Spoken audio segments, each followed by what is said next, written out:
They say if you want to be happy for a lifetime, ride a motorcycle. Any kind of motorcycle. A motorcycle that can take you places, soak into the beauty of nature, and just ride.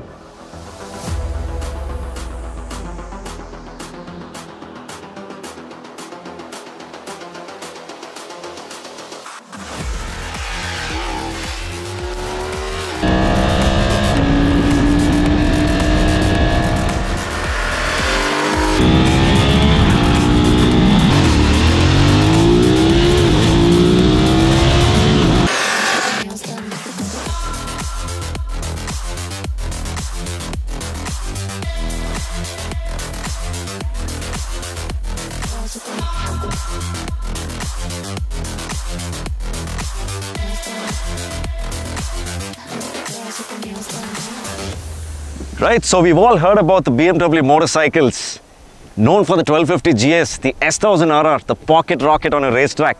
But this hidden gem, the F900XR, packing 103 bhp in between your legs, this is a lot of power.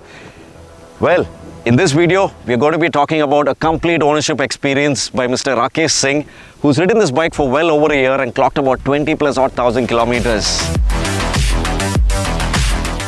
We all buy bikes based on the kind of riding we do. And for me, it was very important that I do rides on the road, and I prefer to do that. I do not off-road much.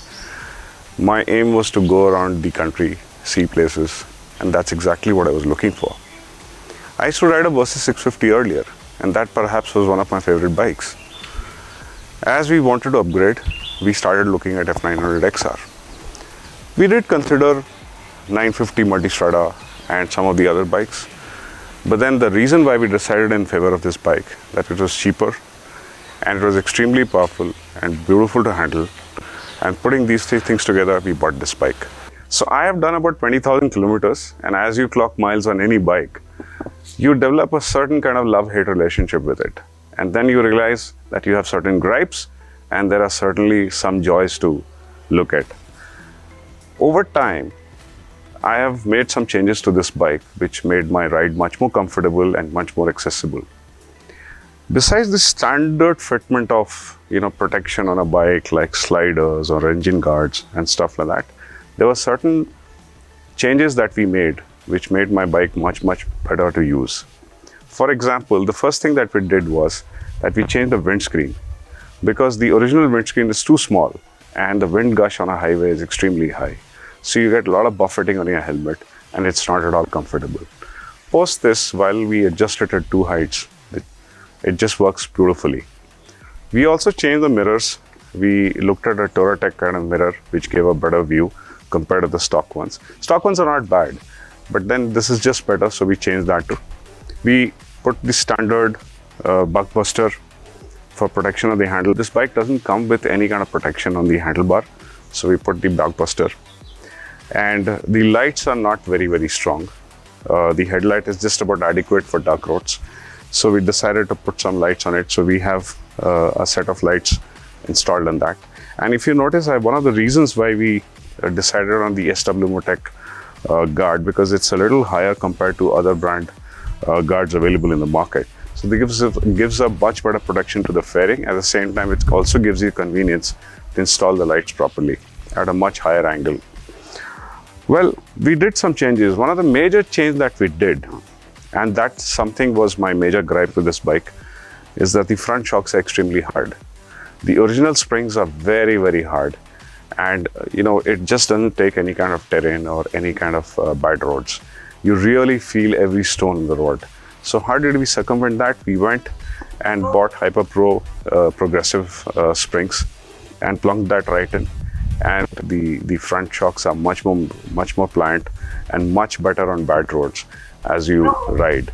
That made a lot of difference to the bike. The rear suspension is actually brilliant. It comes with an ESA, and it works beautifully. And you have different kinds of settings which can help you ride with pillion, without pillion, with luggage, without luggage, and different settings works just absolutely fine. Now, keeping that with Hyper Pro springs in the front, the bike has become much better to handle and much better to ride even on slightly bad roads. But please believe me, this bike is not meant for off-roading. or any of the lighter off-roading either. This just cannot comply with that. This is a typical highway bike. So when it comes to luggage, most of the touring bikes do not have many options, and you have to decide based on what is available. In case of GV, the choices are quite a few. I chose to put the aluminum cases here. It's absolutely possible on the same rack you could have plastic cases or even soft cases. Now, I chose for the simple practicality that, I'm most of the time on the road and I have my luggage which I put inside and just get on with it. I also chose a top case where I was not very particular about having a helmet in it, but just enough space for me to keep my other tools and stuff that I carry on day-to-day basis. I use this box every day and I have it on my X-Pulse. What I do is, when I'm out on a travel, I just take it out and I bring it here and put it back.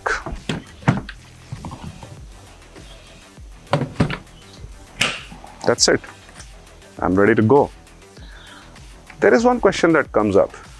Isn't this a bit too heavy? Because typically you're carrying about 25-30 kilos as your luggage. So what do? XR gives you the option, and we'll show you that. You can set this bike for a single rider with luggage, or two riders up with luggage. The dynamic suspension takes care of it and it's extremely well handled. Once you put it, it just sets itself. You will not feel any difference in the bike and it handles beautifully. That's it. So that's the luggage setup I have. It's an easy bike to ride and extremely easy to handle. It's a slightly shorter platform when compared to F850 GS or some of the other bikes that you may have seen. But please remember, this bike is not meant for city riding. This bike, the way it's tuned, the kind of power that it has, you will definitely not miss Dynamic or Dynamic Pro, which was not available in 2021 model. But it definitely heats up in bumper-to-bumper traffic. The temperatures can go up to crazy levels. So we definitely don't use this in city. Over a period of 1.5 years, I've realized this is not the bike to ride to office. For that, if you see, I have bought that. What I own for city riding is an extremely beautiful bike called X-Pulse. If you haven't seen the review of X-Pulse, we are providing you the link. AJ has done the review of the bike. It's one of the best commuters, the best off-roaders that you can use. Maintaining a BMW is not cheap. It's not easy either. But then this bike is quite reasonable when it comes to maintenance. Regular service is about 9,000 to 10,000 rupees. In the 20,000 kilometers that I have done, I have changed one set of tires and a chain sprocket set. And the last thing that I changed was a brake pad for the front. Basically, it is as normal as any other bike. It all depends on how you ride it. If you're a little aggressive, things wear out a little faster. Otherwise, it's as good or bad as any other bike, which is quite a surprising thing to know. But be careful with the rims.